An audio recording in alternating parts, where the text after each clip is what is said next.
I hope you'll enjoy this episode of the Mom View sponsored by the Herzog Foundation.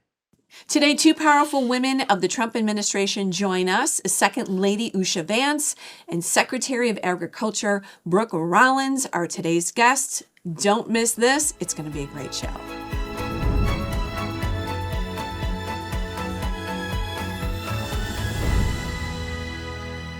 Hi, moms. Welcome to the Mom View. We're so glad that you're joining us again this week. I'm Debbie Grillitis. I'm Kimberly Fletcher, and we are here in Washington, D.C. I love it. It's going to have some great fun here. Yeah. We have some incredible guests today.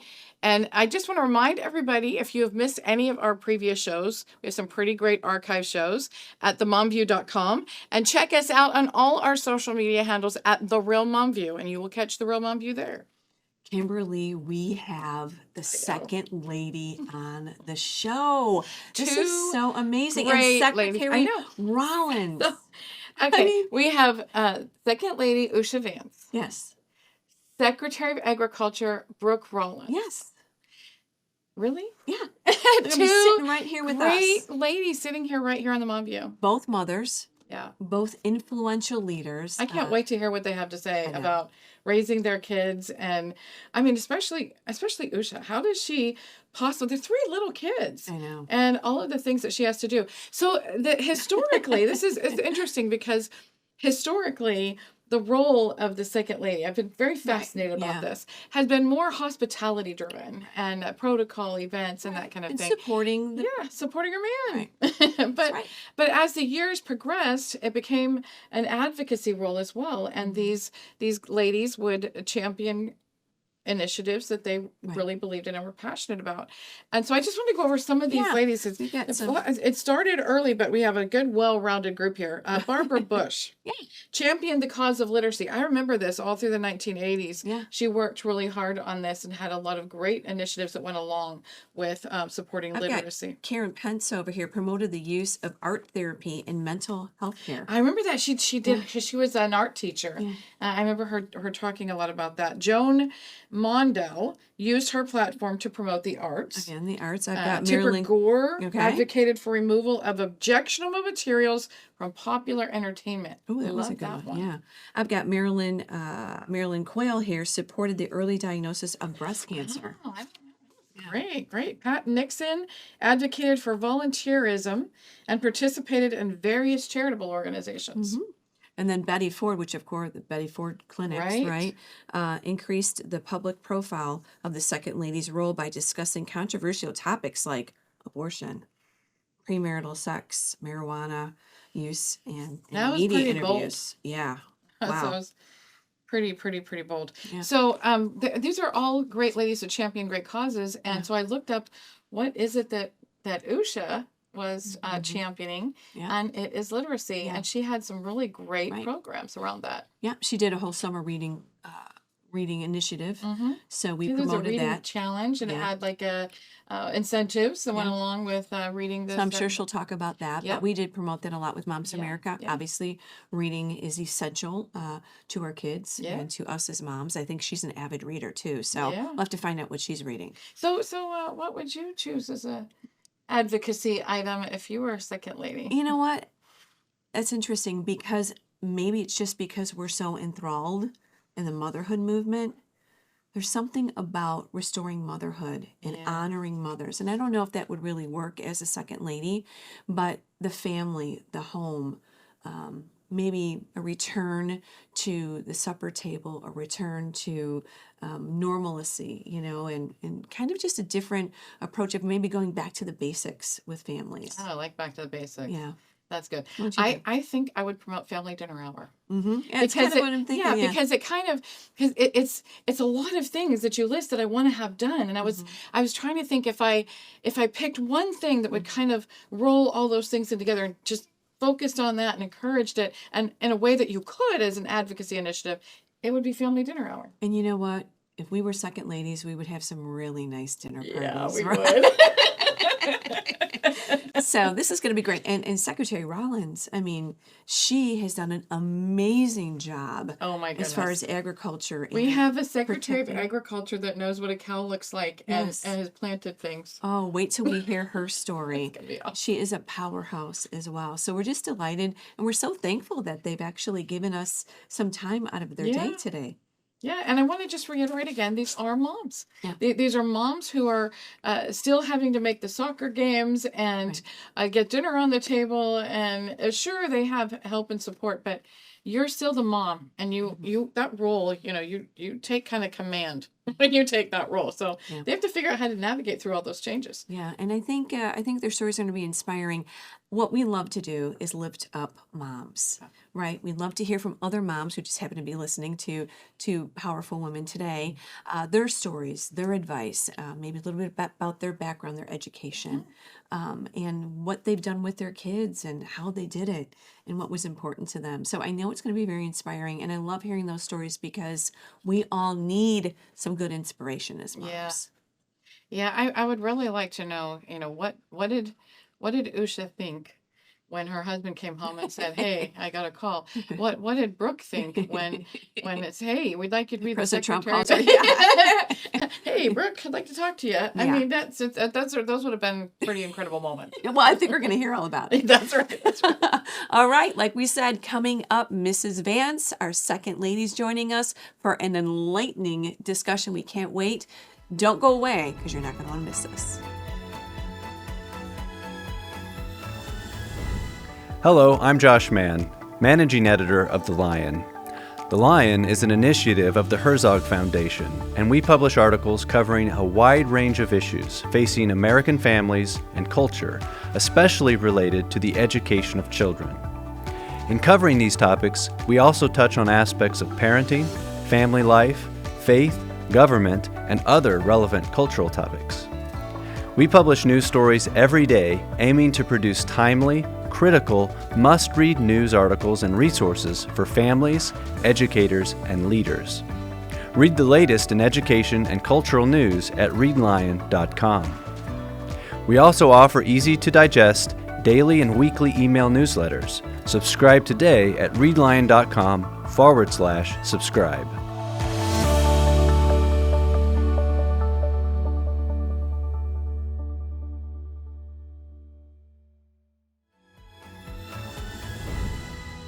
In addition to being the second lady of the United States, Usha Vance is an American lawyer who received her Juris Doctor from Yale Law School. She is also the mother of 3 young children, and we are thrilled to welcome her today. Thank you for visiting with us. Thank you so much for having me. Absolutely. We are officially on the Mom View. We've got the second lady on the Mom View. So exciting. Thank you so much, Mrs. Vance, for joining us. We're really delighted to have you. Oh, and please call me Usha. Okay, great. All right, we're legal. All right, you have the very first question because I it's sure a really do. good question. I'm very much waiting to I hear mean, the this answer. is one you've never been asked before, I'm sure. How has life changed since becoming the second lady? And I know that is really a loaded question, but it just constantly has to be a wow moment. Well, yeah, you're right. I have been asked it a lot. And it's something that I actually reflect on a lot because we have little kids and their lives have changed too. So the answer is yes, it's changed in so many ways that we could probably talk for an hour on this show about all the ways in which it's different. But it's changed in a lot of good ways too. And so I was thinking a little bit about this the other day. One of my kids' friends' moms actually asked me. And I think one of the best ways that it's changed is that I just meet the most interesting people. And I don't mean famous people necessarily. I don't mean politicians. But because I have this role that like means something to people, people are just so excited to share the things that they care about, share what they're working on. I mean, it's everyone from, if I'm in a museum, the security guards will be really enthusiastic about telling me the famous or their favorite paintings in a room. Or if we go to a historical site, if you just ask people questions, they really open up. And so I've had a lot of adventures, and a lot of those adventures have just really revolved around the people that we've met. It must be just an incredible Yeah. world. Well, I'm just thinking about the kids because I'm a mother of 8. And I can imagine all the travels and the balanced mom life with your position. How does that work out? Well, it's been working pretty well, actually. One of the really nice things about this role that we're in is that our children can do a lot of things with us, as I'm sure you've seen. It's easier for us to travel with them in certain respects. You know, there's always transportation on Air Force Two with JD. You know, there's always a car kind of waiting for us on the other end. So some of the really hard things about logistics with children kind of disappear. And similarly, people are really welcoming about having them come with us to do things. So that's been a really good thing. At the same time, we don't really want their lives to change in a meaningful way. We don't want them to be very conscious of the differences or really think of themselves as set apart in any way. And so we have sort of intentionally structured their lives to be as sort of boring as possible, if that makes sense. Normal, boring, yeah, right? normal. Yes. They go to very normal schools. They wear hand-me-downs. They do chores. They do activities that are not supremely expensive. We prioritize things that we would have done if none of this had happened for them. And I think for the most part, they barely notice all of the hullabaloo around them. So that's been really good. That's kind of amazing. Right. With- Unless Secret Service is already. Well, I mean, those things are probably the Right. different. They are. Right. Yeah, but I think we approach that a little bit differently too. The Secret Service is there, but the way that they know the Secret Service is, you know, which agents are really good at, I don't know, pretending to sword fight, and which agents are really great at football, and who do they get to talk to about, you know, the soccer match that they just came back from. So they see those just as relationships with adults that kind of enrich their lives, and I don't think they're very conscious of the security element of it. I actually think that's amazing that the security element is Right. is interacting with them in that way to make it feel more normal to them. It's Yeah. been a long time since there have been young children, Kids in the White House. yeah, so up in the nation's We capital. do love seeing you going up to the airplanes and down, and the kids asleep, and just It's so it's so real. relatable. Well, thank you. I mean, we try to let them do things on their schedule and in their way, and so sometimes you see them asleep, and sometimes you see them in pajamas, and I love sometimes they dart off in the wrong direction. That's just a good part of it. it. Well, and I love how President Trump is so welcoming with children too. He's surrounded by young mothers with children, so he must just love having them around, kind of an extra grandpa. So, Dad, you probably have had like incredible moments. What would be like, you know, one or two of your most impressionable moments that you've had so far? Oh, that's a tough question because there have been a lot of really interesting adventures, like I said. Well, one recently that was really just incredible was we visited Israel, and it was a sort of quick trip, but we did manage to squeeze in a visit to the city of David, which is this amazing archaeological site leading from the pool up to the Western Wall. And my understanding, if I'm remembering correctly, is that we were the first group that they permitted to traverse the entire path all the way from the pool up. And it was just incredible to be somewhere, you know, of that age, of that vintage, with that incredible history that means so much to so many people around the world. So that was a real standout in my mind from the recent Well, you must have got a lot of travels. good pictures because the media follows you. So No media there, which was No but media. we took some good Oh, that's photos on our iPhones. good. That was Scrapbook. worth That it. would be amazing scrapbook. Yeah. My daughter just was able to That go is to wonderful. Israel just a month or so ago, and experience of a lifetime to be Yeah. able to be there in the Holy Land. But that's an extra adventure that she And didn't. not that she having didn't get. media, I mean, those are kind of the things that you have to balance always, you know, in your position. So another question we want to talk about is how do you maintain connecting with you and JD, the kids? How do you protect all that and just really The make relationships. family a priority? The first and most important thing, and JD gets a lot of credit for this, is that we're very intentional about what we do. And we're very intentional about preserving certain pockets of time that are always for family. And there's an entire team that, you know, works around the clock, honestly, to make this possible. So, for example, we always have breakfast together. We usually have dinner all together as a family. We spend the weekends together. When our kids have a soccer match, one or both parents is at that soccer match. And it goes on, right? So we do, first of all, just try to be present in the same way that any parent would like to be present. And, you know, kudos to all the people who support that and really just understand that that's a priority, even when there are all these really important things happening in the world. And then we've always been a really active family and like to do things together. In this life, we have to change what we do in some ways. we can't just walk out the door of the Naval Observatory and walk down the street to go get ice cream or something like that. So we have to find substitutes that feel as natural, and allow our kids just have, and ourselves to have that just natural engagement that feels really private. So we do a lot of hiking as a family. Nice. That's one of the things we do. We'll go to the same kinds of places that we always used to go before, but we'll either sneak in through back entrances in a museum or go right as it's opening so there are fewer people there or something like that, so that we can all have the experience of doing something together really focused on our family unit. And then there are things that we do at home, rituals that we maintain. Like JD usually cooks breakfast on the weekends. Is he a good cook? He's a really good cook. Okay. Yeah. Does He's our he breakfast do chef. the shaped pancakes? No, he has very high baking standards for himself. So he does a lot Wow. of baked goods on the weekends and other things as well. I pack our kids' lunch boxes with them, at night. There are just all these routines and rituals that I think allow our lives to feel really normal. And that's what keeps us connected. This is so good because this is the kind of thing that moms are always talking about, the balanced mom life. How do you balance the mom life? And the fact that you can do it at the level of position that you're at is kind of inspiring to all those moms out there who are trying to do it with their lives as well. Yeah, the challenge of that for you, Usha, just balancing it. How did you, I guess just every day you're just in prayer, making sure that you can handle it all. And kids are their own, situation, let alone the demands on you as second lady. So you just do it, right? Well, I think everyone just does it. And then if I'm totally candid, in some ways it's a little bit easier for us now, right? I mean, I don't have to remember to go fill up the gas tank.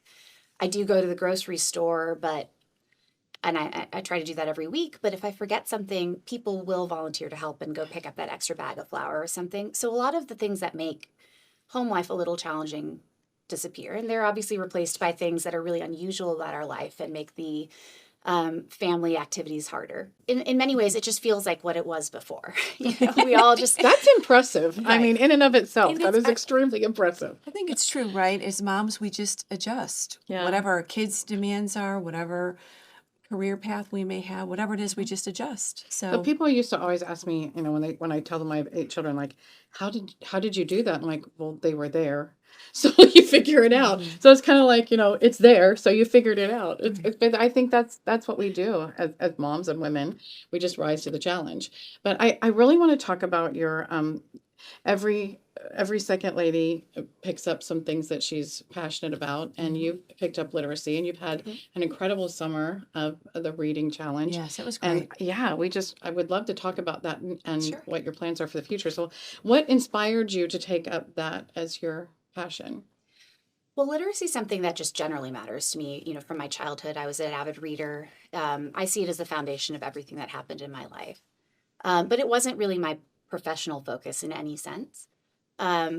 When JD was selected as a nominee and then eventually elected to be vice president, I had to really think about what to do with my time, because you just can't be a practicing lawyer. That's off the table. And I have 3 small kids. I had just finished teaching my middle child to read when he was 4, and my youngest child was starting to become interested in reading. And as I was, reading what you see in the news about literacy scores dropping on this kind of almost free fall for about 20 years now, 15 years, it became apparent that if I was going to do something meaningful that also aligned with what was happening in our home and was suitable for the position I was in, literacy was just the obvious target. And it's been really exciting. I've taken it as a learning opportunity. I've been reading various books. I'm taking a teacher credentialing course right now, just, auditing it, but in order to really try to understand how this works in schools. And I've talked to people all over the country with all sorts of backgrounds about this issue. And so the Summer Reading Challenge was kind of a test balloon to see how you get something set up that you can bring to a conclusion, all of the things that you need to do in this role to have a project. And what you'll see going forward are many more things like that. With the Summer Reading Challenge coming back and on a much larger scale, probably next summer, and other things that we will be announcing over the next few months or a couple years, as the case may be. Now, I know you're an avid reader yourself. You just mentioned that. What kind of books do you like to read? Is it a variety or is are variety. you okay? Yeah, Nonfiction, fiction, Right. adventure, What history? genre? I've been doing a little bit of everything. Some of the books that I've read have been just for pure pleasure. For example, I've been reading some mystery books that my mom used to enjoy when I was a child, but that I never really picked up myself recently. So that's just pure pleasure and for a connection with my mom. But I've also read some books about, like I mentioned, reading, the science of reading, reading policy, things like that. I've read books that I've picked up in an attempt to challenge myself because reading is a muscle, and I think it atrophied a bit through the years of mainly focusing on work and family. I love that phrase, reading Yeah. is a muscle. I hadn't. So she's right, but I had never thought about that. Sorry, Well, go ahead. it's maybe attention that's the muscle and not reading. And Maybe. it's hard to sustain attention It is, especially in today's world. today. Yeah. And so I'm working on improving that sometimes by reading things where I don't necessarily feel like I want to finish it, but I have to. Like I set that goal for myself. And so it's been a whole range of things. So one of my favorite things with my children and my grandchildren is read alouds. I sit and read aloud to them. Do you guys do that as well with your kids? We do. I will say my older two kids have lost a little interest in that as they've become really avid readers on their own. They just think it's too slow. Too slow. I was just going to say, heartbreaking. that's Funny. when I would put the book down, they would be trying to sneak it to finish the book. Because Yeah. I can't wait till tomorrow. Yeah, I get it ripped out of my hands basically after a few pages. But my 3-year-old is still all in, so we read to her a lot. That's awesome. And sometimes the boys will listen over our shoulder, So they still like it. They want to race through the books themselves at this point. So what are your plans for the future activities for the literacy campaigns? I don't know if you guys know the Imagination Library. Are you familiar with Yeah, that? we do. Yeah, it has a wonderful model. The basic idea, and anyone who's listening, if you happen to have a children between 0 and 5, definitely go check it out. They offer books every single month for kids from ages 0 to 5 if you live in an area that is covered, right, where there's a sponsor. So actually, the first thing that I did when JD was inaugurated, the very first thing, because we've been a subscriber now for 8 years, was reach out to them and see if there was any way to help. And they were pretty enthusiastic, and they said, and I was really kind of surprised to hear this, that one of the hardest populations for them to reach is military children. What? Because, military children might be living in a covered area, and then their families move, right? And they move out of That's it. so and then they might true. move back in. As the military So- mom, I know. So if you grew up in one place like me for 5 years, you get those books for 5 straight years. But if you're moving around in and out of coverage areas, then you're out of luck, which just struck me as so heartbreaking because these are children who are truly in service to our country. Yeah. So we spent some time working with the Army to try to figure out the mechanics. They were a great partner in this, just trying to figure out the mechanics of how you keep kids within the system once they're signed up. And I talked to some friends who were military children themselves and really motivated, adults now with resources and that sort of thing. They were able to find funding partners to do this. But, it was about 9-10 months of work. And then, unfortunately, I think the board just was a little bit motivated by partisanship and decided to kind of drop it at the last Oh, second. that's so sad. So that was a real setback. But now, the upshot of that process is that we have learned so much about people from across the political spectrum who are just desperate to support this kind of work and who are out there with money, with connections, with enthusiasm for helping children in the military, helping children in this age bracket generally learn to read. So I think the next project will be stronger for it. Nice. Excellent. Very nice. Well, I'm a military wife. My husband's retired Air Force, and we were moving every 2 to 3 years. And you have to redo everything. You have to people don't think Right. about it. You have to find a new dentist, Yeah. a new doctor, a new hairstylist. So to have something consistent like that was brilliant of you to think about that. Well, it was, like I said, it was their idea, and I know this will happen someday. And we're thinking about all sorts of other ways to kind of bring the same services to kids who end up stationed overseas or wherever they might be. Awesome. So, I had a question too, Stay just we're close to our time here. Advice to moms in today's culture. You've got an audience, Usha, that are just really admire you. You're just lovely. Just maybe some words of advice and encouraging them. I'm quite early in this journey, and I'm Right. sure many of the people watching are so much more experienced than I am. But I guess there are a couple things that I've really been thinking about recently. One is the value of bringing children into your life as an adult rather than turning your entire life into something, very child oriented. And by that, I mean, if you're a parent at home, whether you're a working parent or not, you need to make dinner, right? You need to do laundry. You need to clean up. You might have to do errands.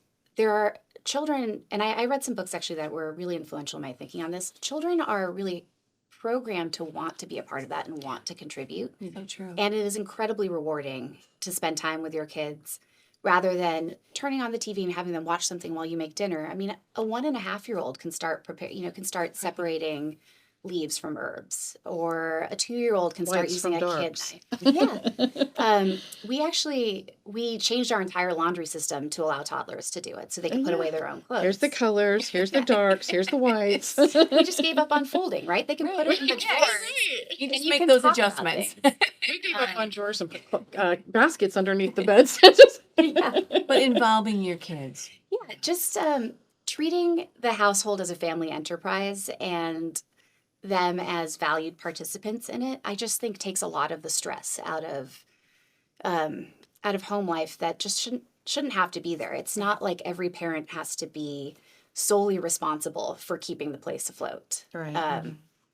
And there's just been a lot of joy in doing things with my kids rather than only doing it for them. Good point. And so I think if I could encourage everyone to find something chore that they don't really love and find a way to make it an activity to do with. That's going to make them Your great chick. adults. And make it fun. Yeah. Yeah. Thank you so much for being on here. The moms were just so excited when we announced that we were going to have you on, because they are watching you and seeing how can we balance, how can we appreciate what we have as moms and see it in the lives of moms who are ruling the world kind of right now. Thank So- you. And please say hello to the Vice Yes, President for us. it'll be- JD, yes. we're big fans of JD. Thank you We got to both. see him in Pennsylvania, but Yeah, that's what I heard. Yeah. Tell him we said hi. Will So do. thank you so much for coming, and we Thank will you. be right back with more on the Mom View right after this break. America is under attack. Our families are being crushed under the politics of a radical agenda. But moms have had enough. We are standing up and we are fighting back. This is our battle. This battle is every bit as important as the Revolutionary War because we fight for the same thing. Moms for America is a national movement of moms reclaiming our culture for truth, family, freedom, and the Constitution. I think Moms for America is exactly on track and is doing the right thing for the future of our country and our children. Like Moms for America is going at the heart of the issue. But I am honored to join Moms for America today as we speak out against the horrific mandates. With a national network of over 500,000 mothers, Moms for America is one of the fastest growing movements of women in the country. The most dangerous place in all of nature is between a mama bear and her baby cub. We are the change. No matter what, no matter where, and no matter how difficult the obstacles are that are facing us and our families, we will not give up and we will not give in. So if not now, then when? If not you, then who? Welcome to the Momland Revolution.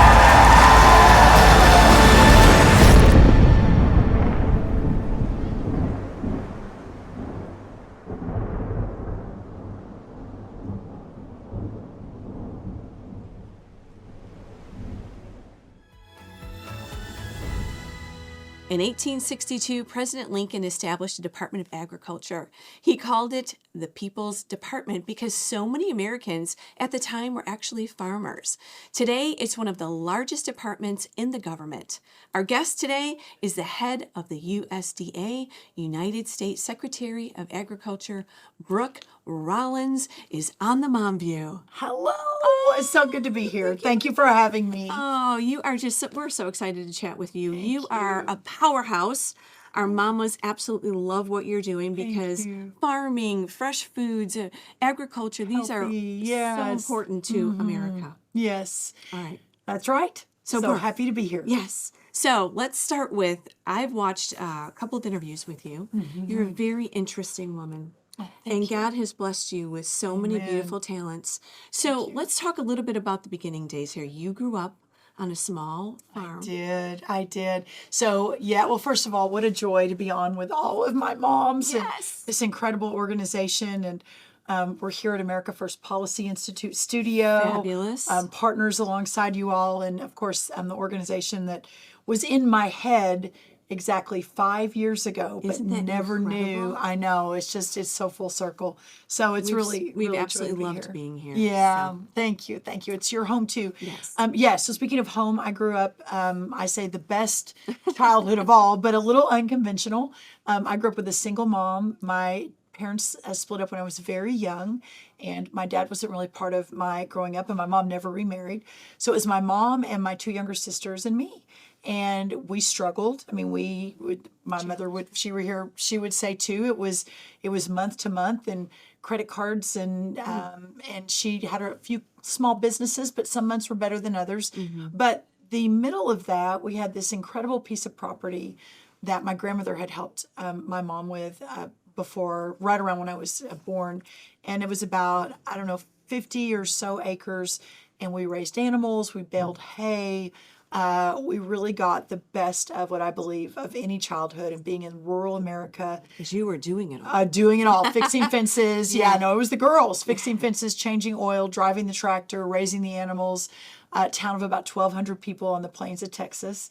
And I wasn't sure what was next. I ended up getting an agriculture scholarship through the Future Farmers of America to study ag, and of course the school in Texas to do that's Texas A&M. Sure. And off I went, and the rest is, as they say, history. But it was an amazing childhood. Isn't that incredible how God prepared you for your position now? It is.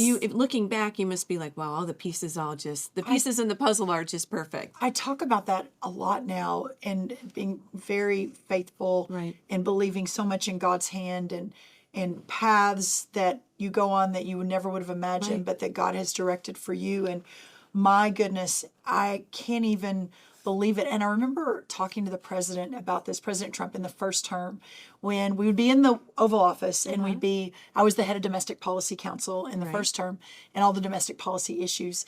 And we'd be in the Oval and talking about issue A, and it'd have some sort of agriculture bent to it. And we didn't have anyone in the West Wing that had any ag background except for me. And so all of a sudden, we'd be talking about issue X, and the president would say, well, I wish we had an ag person here. And I'd say, well, sir, don't forget, I'm from a small town, rural America, a small farm. My family farmed row crops for generations in Minnesota. I grew up in Texas, ag degree. And so finally, he sort of, it's interesting, had it in his mind. And so that's how I think eventually, but to your point, I never even considered Secretary of Agriculture. It was not really on my bingo card. I've never really had a bingo card, but this one certainly was not. It wasn't on your bucket list. No, it wasn't on my bucket list, but now 10 months in is the greatest job. It's hard, but it's the greatest job.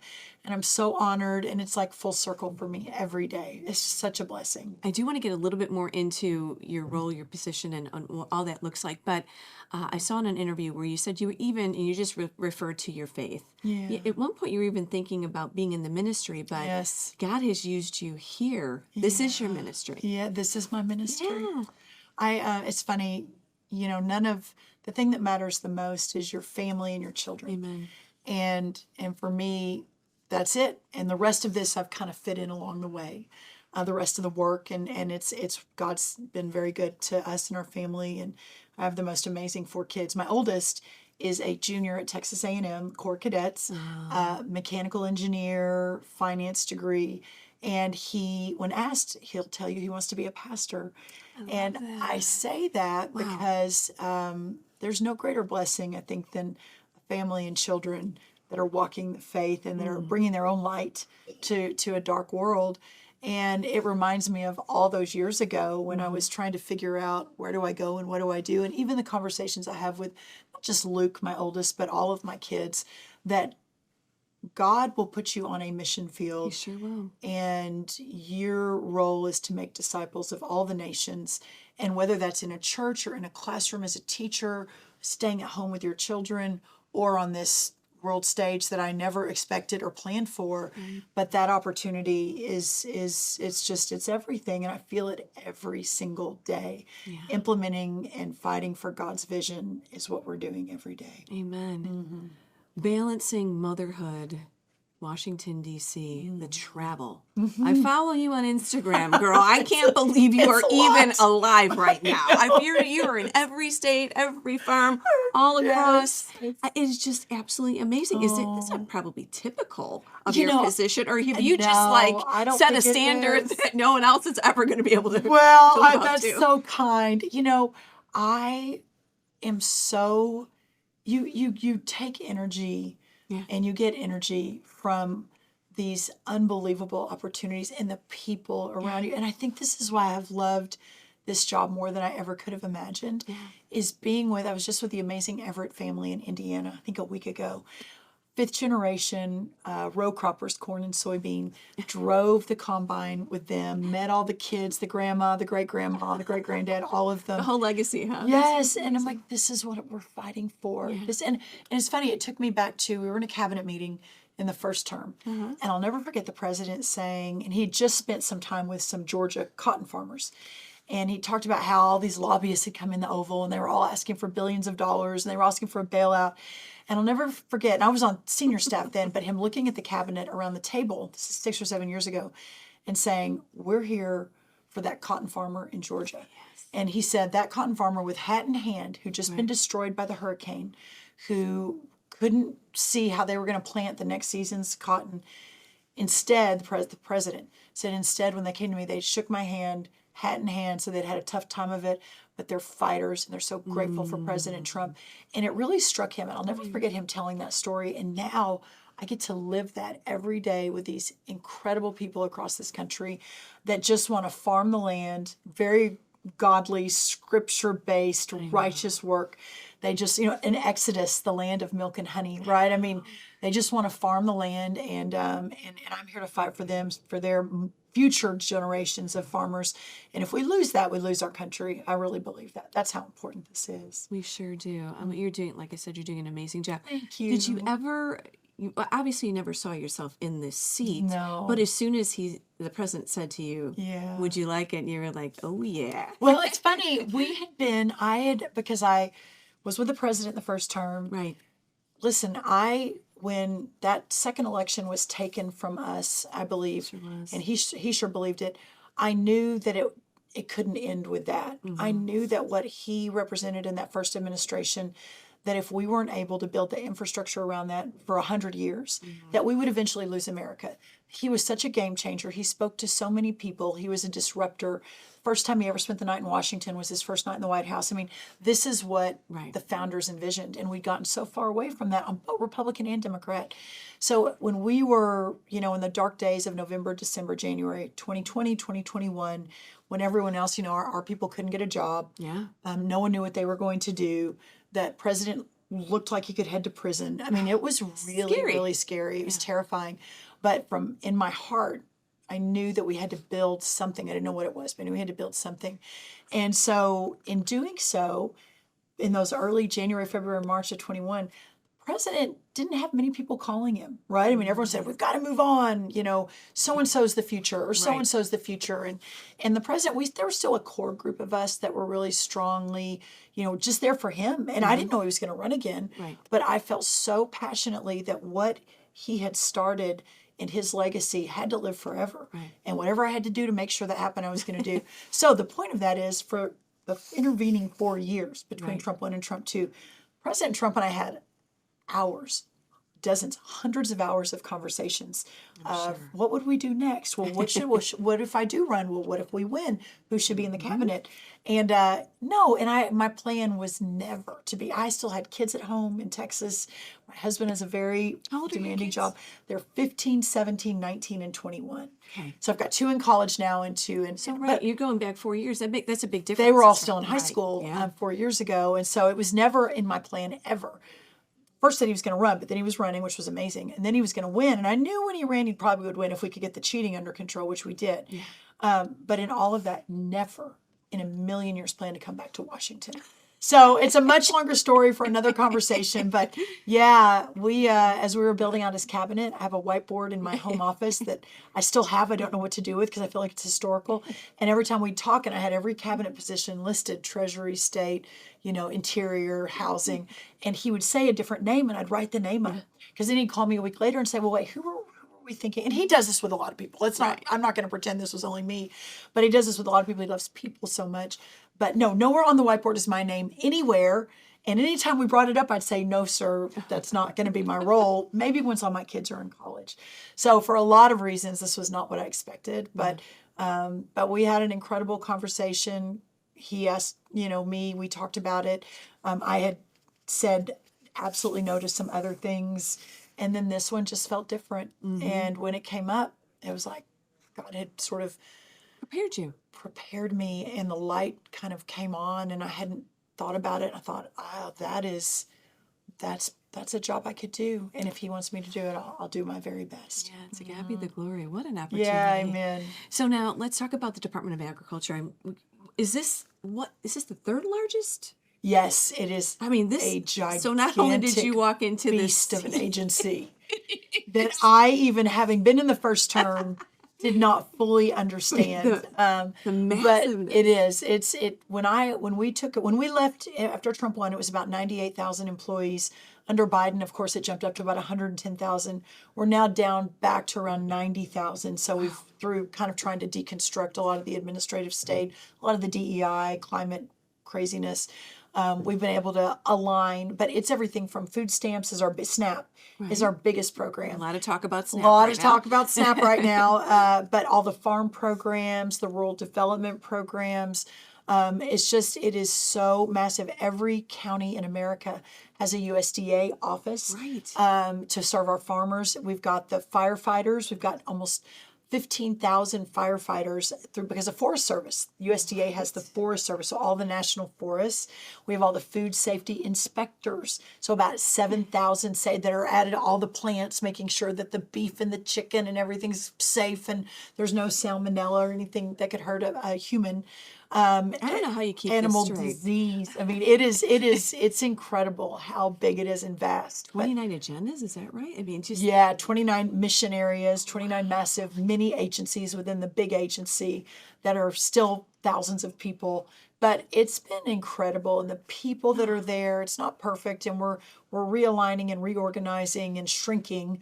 But I have been just so impressed with the careers that have been there through multiples of administrations, Republicans and Democrats, and they're excited we're there, and they're excited for the work ahead. Oh, absolutely! And again, it's not. I mean, this isn't a party. That's right. This is America. Yeah, this that's is America's farmland, America's food. That's exactly right. You talked about you're trying to make some adjustments. Yes, I'm sure Every you day. sure you walked into that and said, okay, these things need to be adjusted. Yes. Cut, realign. Some of the things you're working on, or maybe just some of the crazy things that were so obvious. That's on day one. I was sworn in on February 13th. The landing team got there on January 20th. So they were there about 10 or 20 days before. Part of one of the big projects here at America First Policy, though, was a transition project. Right. We did it under the radar. We were not part of the bigger Project 2025, although great work came out of that as well. But my whole vision on our transition project was we had almost 900 people working on 196 different agency plans over the course of 3 years. We never talked about it in the press. We didn't do any press releases. We didn't give any speeches. We just put people to work. And it was all people from the first Trump administration that we reorganized to prepare. And whether it was Donald Trump or another new president, but our side's never prepared, ever. And we walk in and we don't know how to govern. We know how to build businesses. We know how to raise families. We know how to support churches, but we are not of government. We don't want government. We want it out of our lives. Right, we don't want this big. Right. That's right. So that's why it took us a couple years in Trump 1 to even figure out where the bathrooms were, how to fire people, everything. So I said, we're not going to do that again. No. So because of that, USDA and all the other agencies had a pretty significant plan that had been worked on for a couple of years before we got there. So we knew on day one, we canceled 900 DEI trainings.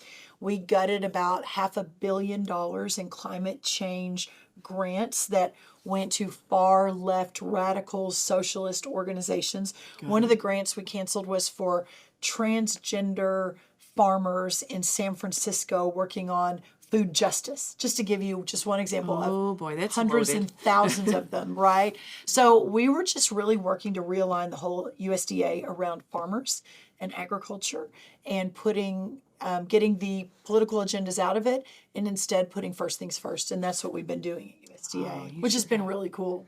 Some of the goals that when you look at next year and the Yes. 250th, I know Yes. you've got a lot of ideas and you've been doing farmer markets and you've been traveling. Yeah. What can we expect? Well, I think it's funny. I worked on America at 250 in 2019 when I was in the first. And thinking as we were building America at 250, we were building it for a new president. Right. I mean, that's what's so wild. Now that we're back, we're going to actually get to And to effectuate do it with it. President Trump. Yes, no, it's just a dream. So, and again, a dream. it's a dream. Agriculture being at the center of all of it. George Washington was at his heart, and Thomas Jefferson. They were both farmers. 95% of Americans at our founding were agriculture farmers. They were farming their land.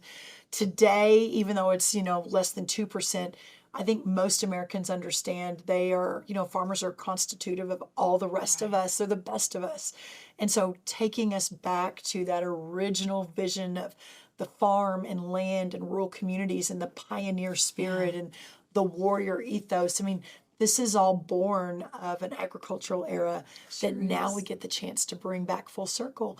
And as everyday Americans have leaned into the Make America Healthy Again effort and bringing health back into our discussions over healthcare and food and agriculture, it's a complete pivot for USDA and for really everyone in this world who has for so long bigger bushels. What can we produce the most of? How do we quantity? We're now looking at quality. And instead of school lunches getting thrown, most schools don't even have an oven to cook anymore. Everything is out of a package, warmed up and thrown into a dish. How do we go back to that original idea of nutritious, locally grown, healthy foods for all of us, but especially for our vulnerable communities that don't have access to it, and especially for our school children. So we're working on that every day too. I know you are. And just that healthy food and the organics and farm to table. I mean, this is really very, very popular in families, and moms are so concerned about their food. And I was just, Kimberly and I were just talking about farms and farmlands, and you love to pull over and get that fresh corn or stop by and get those eggs. Yes. And just to make sure that they have that opportunity and America doesn't lose their agriculture. That's right. That's exactly. And the farmers market piece of this is so cool. And we did a huge farmers market on the National Mall in August, which is very special. Will you do that next year? Yes, we will. Yes, we will. In fact, we're taking it on the road, so more to come on that. The first time I've said it on camera, but there's more coming. But it is really, really exciting, and it good healthy food has no party. No, it has no skin color. It has no socioeconomic level. Ideally, we're all moms and dads and sisters and brothers and daughters and sons, and everyone deserves that opportunity to have the best food for a long and healthy life. And it's funny, I through my career work in public policy, we work very closely with Dr. Alveda King, and she's one of my favorite people in the world. We talk about kind of the civil rights issue of our time. And for so long, for me, the civil rights issue of our time was school choice and how we get good education to every child in America, no matter from where they are, where they're raised. But now part of me thinks maybe the civil rights issue of our time is this nutritious, healthy food and opening up those markets for everyone, but especially those with the least among us. Right. Yeah. We are in a health crisis. Yes. Our food is so important to That's us, right. and it has just declined so much. Okay, last question. Yes. We were able to give you a Mother of Influence Award Oh, at CPAC. no, and it's amazing. And we so admire what you're doing Thank just as a you. mom. Advice to our moms that are watching, balancing motherhood in this culture, words of encouragement that you've learned. You're still in the game, being Yes. mama, and we never stop. Yes, exactly. I'd love to have you just talk to our moms a little bit about advice. I love that. Well, the first thing I'll say is my oldest is 21. So 21 times 12, 210, I don't know, let's say 200 for 230 months. At the end of every month, beginning when Luke was born, I would assess, am I able to put my children and my family first? And if I'm not, then I've got to pull away from my work. And every month, all the way through, all this time. And so for me, putting those kids and our family first was always the most important. And what I said was, I've always tried. Sometimes I've failed spectacularly, but I have always, I give ourselves some grace. I have always tried to be a stay-at-home mom. And from my perspective, that's defined as someone that can take your kids to school, pick them up, be a room mom, help with homework, be present. Be present. I've always been a stay-at-home mom that fits work in, right? When they go to bed, at nap time, when they all go to school, and finding something you love to do. It's never been a job for me, the work that I've done outside of my home. And it's just come along in parallel and in partnership. And so I feel like I have been extremely lucky. I think today nothing's ever easy. This isn't easy, but there are so many more opportunities today for young women. Right. We have so many young moms here at America First Policy. I have so many young moms at USDA. Like, bring your kids to work. Come put a pack and play in my office. Like, this is 100%. I said, Sarah Sanders is one of my best friends, the governor of Arkansas. She actually requires her young moms to bring their babies to work a couple days a week and just have them running around the offices. And I just, for me, it's probably not true for everyone. And I realize everyone has a different opinion about this. But for me, those my 4 kids that came in 5 years, better prepared me than anything else to work to save America.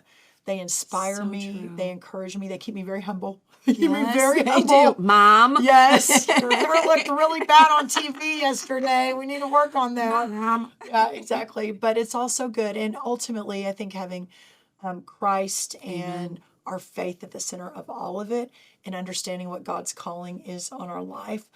This is the last thing I'll say. I do multiples of Bible studies. In fact, it's so great. My daughter Anna is a senior, and I think she leads 3 or 4 Bible studies a week in her high school. I mean, it's just that's so cool. Like, talking about all my kids are so faith centered.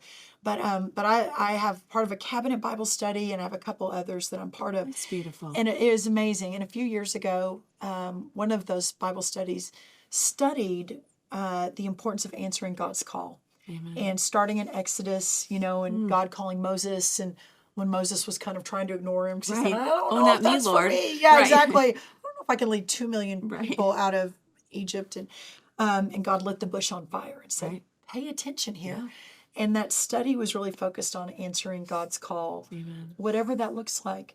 And I think I certainly agree and love the idea of, single income families and women that want to stay home. And I applaud that and I honor that. I think that's amazing.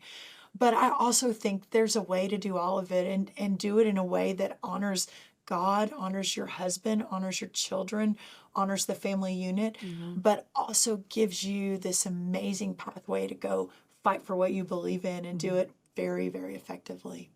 Wow. Yeah. Amen, thank sister. you. Yes. Amen. And that is so true. And as moms, we have the opportunity to do it all. Yeah. God's called us to greatness. He's given us the best job in the world. That's right. Love God, love family, love country. So thank you for all that you're doing, Brooke. Oh, thank Appreciate you. Such a joy. All right. Thank you. We'll be right back after this break. Stay with us. The Herzog Foundation exists to catalyze and accelerate the development of quality, Christ-centered K-12 education so that families and culture flourish. To do so, we've created comprehensive programs designed for Christian schools across the nation. One of those programs is found at readlion.com. The Lion carries news articles covering issues especially related to the education of children. These are timely, critical, must-read articles for families, educators, and leaders. Another program is the Herzog Foundation Institute, where we provide training for Christian educators led by national thought leaders in subjects such as marketing, donor development, and culture building. All training events are fully funded by the Herzog Foundation. And finally, with new Christian schools popping up all over the country, we've created a free online resource to help with the process. HF Schoolbox provides lessons and free mentorship to help launch groups navigate the startup process every step of the way. We're the Herzog Foundation. You can find out more at herzogfoundation.com. Welcome back, moms. We're continuing our conversation. We just had 2 amazing interviews. I mean, I these just women. have to say, I know this makes no sense whatsoever. It has nothing to do with anything, except that I think it's really cool that after we got done recording Usha's interview and everybody was just chatting and everything, and she's like, "Oh my goodness, I just love your pink." And I was like, "We're just girlfriends." And so kind and so sweet and so wonderful. There's a lot of buzz when the second lady's coming, to a studio here, and her team was amazing and her interview was just lovely. It was great to hear about the kids and about the vice president. And then you have the her role. Secretary of Agriculture coming in. And so I've known Brooke, it's been quite a few years. I think I first met her, I think it was 2016 or 2017. She was with Texas Public Policy Foundation. So you forget that people had lives before, they did these things. And, the Secretary of Agriculture she never served an office or anything. So it just made me wonder. She never expected this either. Right. It just made me wonder, 10, even maybe 5 years ago, did she ever expect to be in a public office like this? And then I want to know. I know I said at the beginning, but this is just a question, as we never did ask her. What did she think when JD said, hey, by the way, and it started, even when he ran for Senate, obviously she supported him, but it's like, my husband was an officer in the United States Air Force, and it's a family affair. So when you're called to serve like that, and that's really what this is, it's service and sacrifice. Well, when you are married, you're signing up for everything that your mate is. That's right. And, you want to be that support, and you want to be a part of the mission together. And it sounds like they both, have just really said yes to, obviously, him being the vice president. It was just so nice to chat with her and all the insight to her family. And then Secretary Rollins, just the fact that we gave her Mother of Influence Award too, Kimberly. I mean, fast forward, if you met Brooke in 2017, just last year, we gave her the Mother of Influence Award, and that was so wonderful and so deserving. Well, and the whole reason we designed that award is because we're constantly giving accolades to women for being women, but there's like no award out there, for a mother being influential, because that's the first thing. We're a mother's first, and everything that we do is because we're a mother for our children, no matter whether it's in public life or private life. But the most important thing that we do is in the home. Right. And that's what really impressed me about both of these ladies is that they are making that a priority. They're still showing up for their kids' games. If that means that Brooke's got to fly back to Texas to catch that rodeo, or Usha's got to say no to an event so that she can be at her son's soccer game. I mean, and that they're working as hard as they can to keep things as normal as they can. Yeah. And that even more than that being on the man, that is on the woman. Yeah. And the fact that the importance of holding the family together. And so in Usha's situation, she's supporting the supporting role. Right. Still has her own role and responsibility, but she's a supporting role as the mother. Right. But Brooke, she's the mother who's in the position. So, she's got to have more support from her husband. So, and yes, her kids are older, which helps a lot.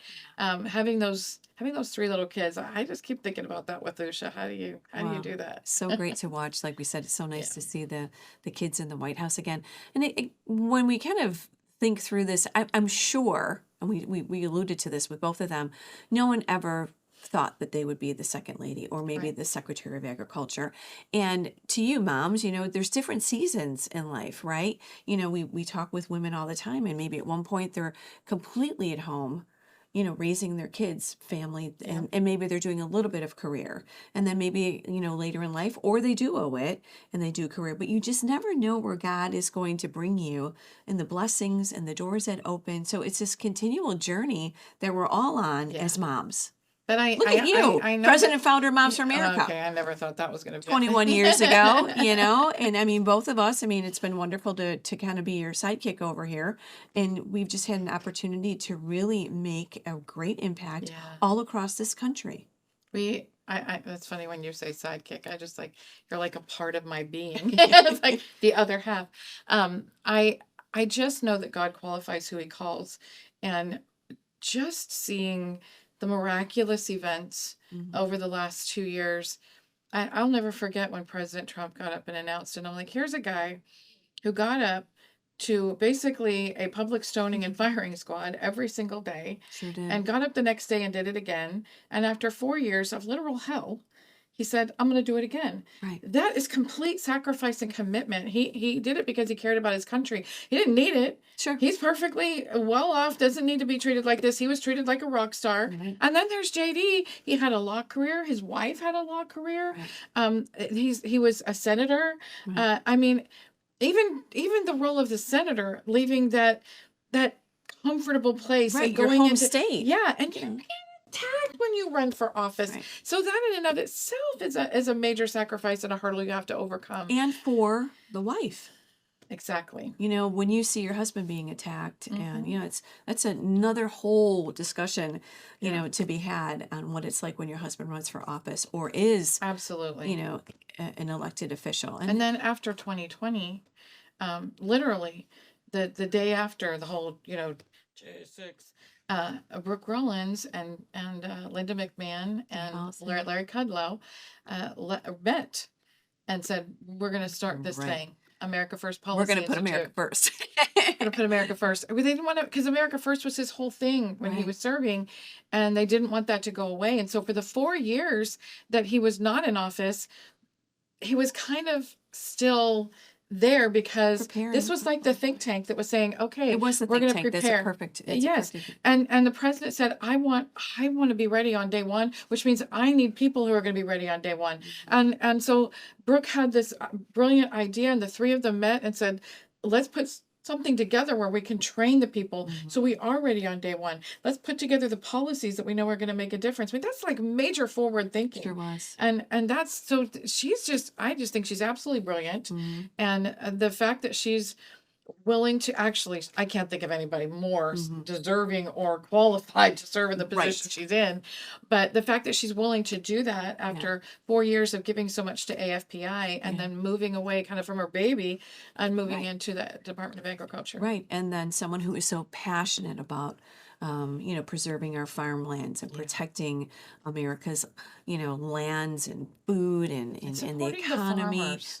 Right. And they The call them. Department of Agriculture has not supported the farmers for a long time, or the ranchers. I loved it when they called her the egg queen too. When we got the eggs price lowered, and I mean, she's done the farmers market here in Washington D.C. Oh, that was awesome. And I mean, she's just. I mean, I don't know. Maybe the other secretaries of agriculture have been this busy, but this woman is. This woman busy. is on fire. Yeah. And okay, I heard a rumor. I don't know if it's true, but after she did I mean, we're literally in Washington D.C. and you hold a farmers market in the National Mall.